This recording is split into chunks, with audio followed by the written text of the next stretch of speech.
Lu doa gak sama Allah? Ya Allah, saya titip masa depan saya. Ya Allah, impian saya pengen jadi ini, kabulin dong. Tidak semua orang sekonsisten itu tiap 5 waktu. Enggak semua orang. Paling banter-banter gitu ya. Assalamualaikum warahmatullahi. Rabbi firli wali walidayya warhamhuma kama rabbayani shaghira. Dah, selesai. Atau enggak, Rabbana atina fid dunya hasanah wa fil akhirati hasanah wa qina adzabannar. Udah sampai situ aja.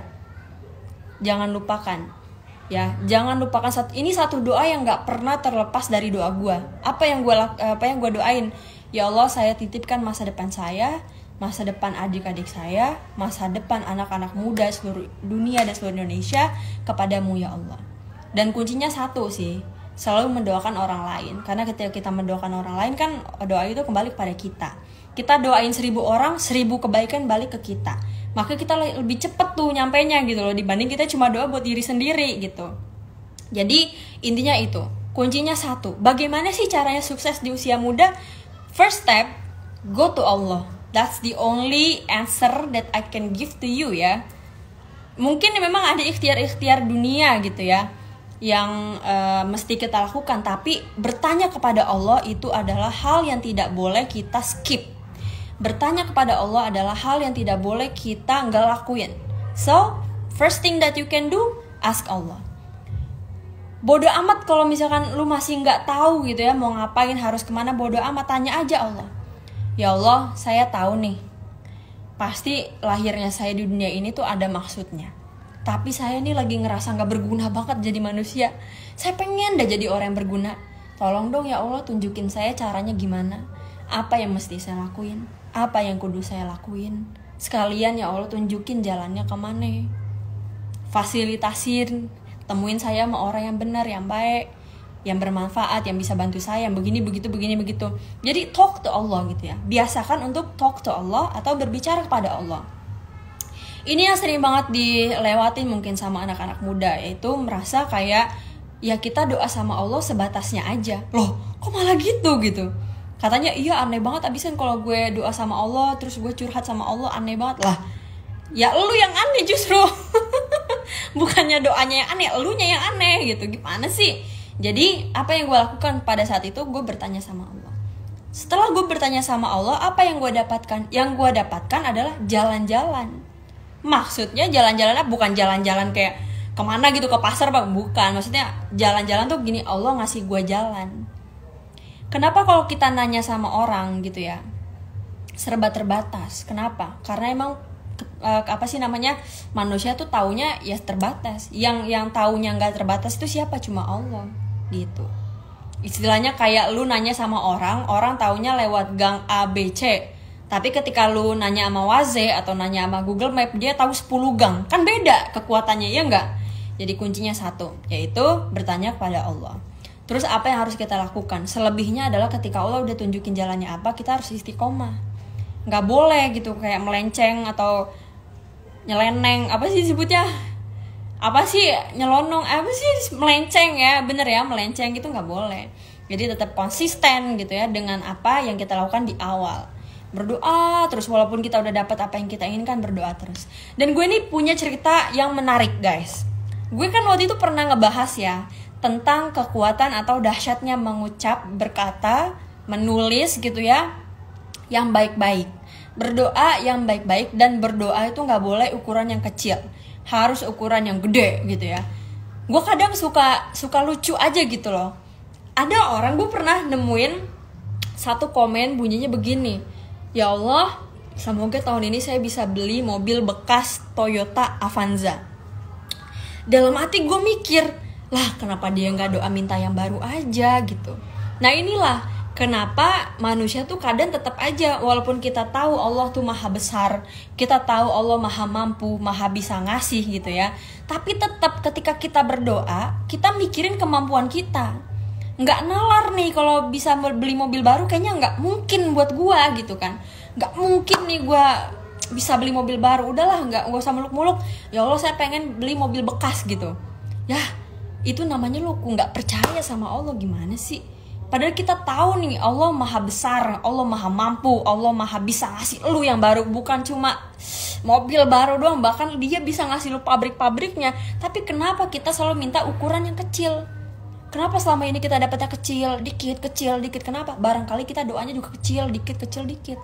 Maka porsi yang kita dapetin ya dikit. Tapi kan rezeki orang tuh udah ada porsinya. Misalkan nih ada orang ngomong kayak gitu, porsi rezeki tuh udah ada gitu. Lah emangnya porsinya gak boleh ditambah? Boleh. Masa iya gak boleh? Allah tuh bilang gitu, nih andai kata gitu ya, anggaplah nih kita punya piring gitu kan, kemudian disajikan nih kan, ada lauk pauk. Jadi kita namu ke rumah orang, kemudian sama tuan rumahnya disediain piring, disediain lauk, prasmanan gitu ya. Kita ambil nih piring kita gitu kan, kita sendok tuh lauk gitu kan, ternyata makanannya enak. Enak banget makanannya. Terus kita minta izin kepada si tuan rumah, Bu, saya boleh nggak nambah? Dibolehin nggak kira-kira? Ya pasti dibolehin lah gitu. Jadi memang rezeki udah ada porsinya masing-masing, tapi kita diperkenankan dan diizinkan untuk nambah porsi itu, asalkan kita mintanya sama siapa? Sama Allah.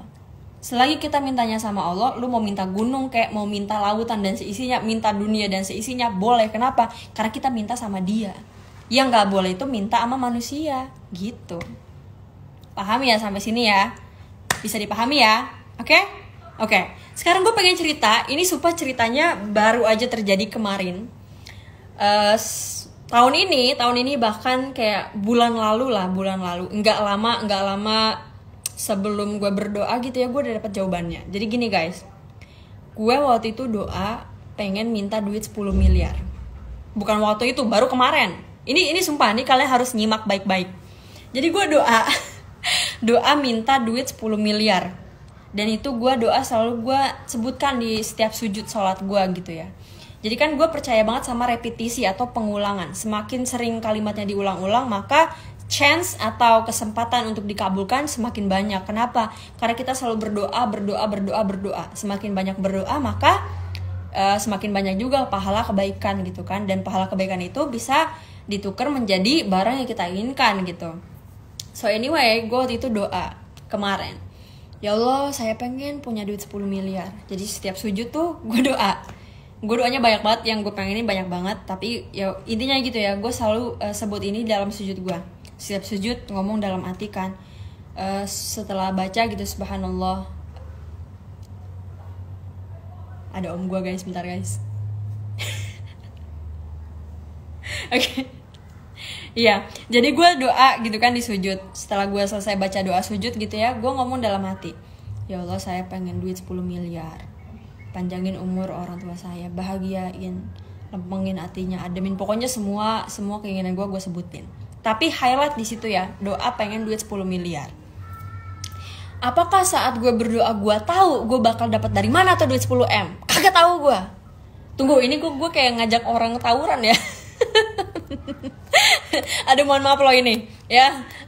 Gue sangat bersemangat loh. Apakah pada saat gue berdoa, ya Allah saya pengen duit 10 miliar, gue tahu gue bakal dapat dari mana? Gak tahu. Gue gak paham dari mana judulnya, gak paham.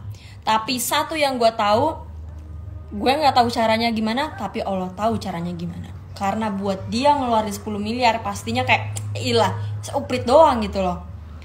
10 miliar buat bahkan seukuran gue aja nih. Sebenarnya gue seukurannya gimana ya? Bahkan buat gue nih ya, gila lu waya gini, apalagi di situasi pandemi seperti ini gitu kan. Di situasi corona seperti ini, tiba-tiba lu minta duit miliaran. Buat orang yang apa sih namanya, mikirnya normal, nggak make sense. Kenapa? Dari mana judulnya? Lu pengen duit 10 miliar, dari mana judulnya? Gue tanya.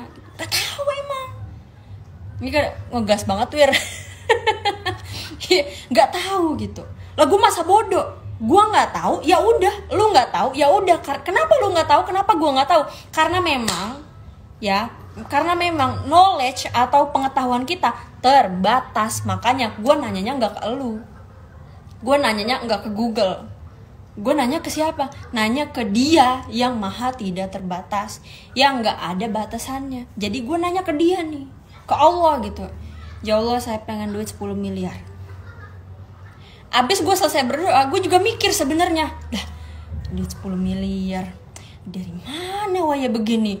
Kayaknya tuh dapat 100.000 aja nih sekarang nih udah luar biasa sekali gitu kan. Di tengah maraknya orang yang kesulitan, banyak yang kesusahan, nggak bisa makan dan lain-lain gitu ya.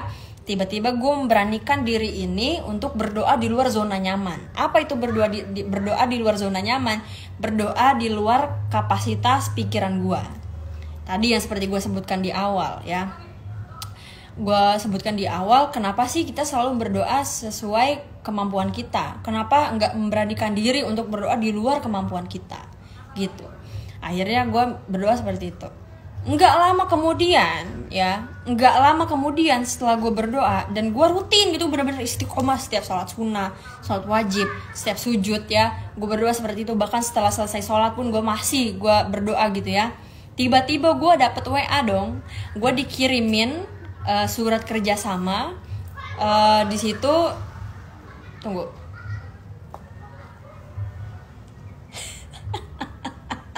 Ya, gue dikirimin WA isinya surat kerjasama, dimana itu nilainya bisa sampai 20 miliar lebih.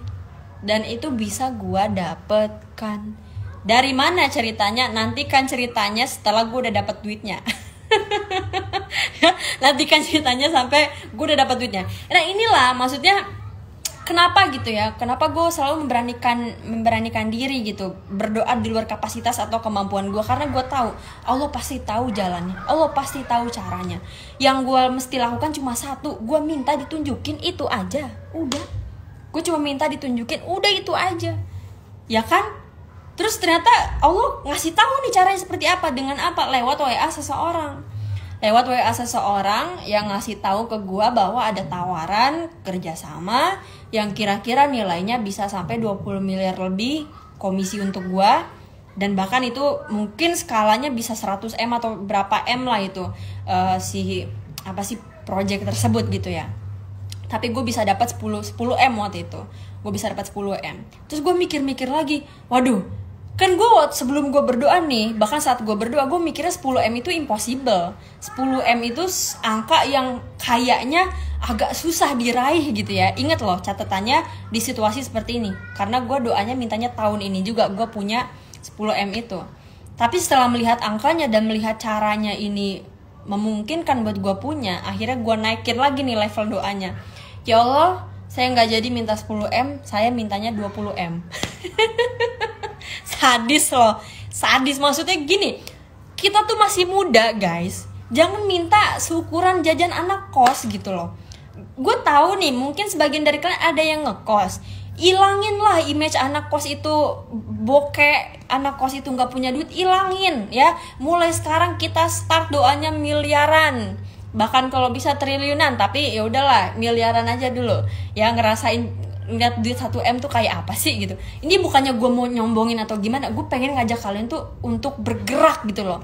Jangan ragu, jangan takut, doa, minta sama Allah. Itu yang pengen gue tekanin sama kalian gitu.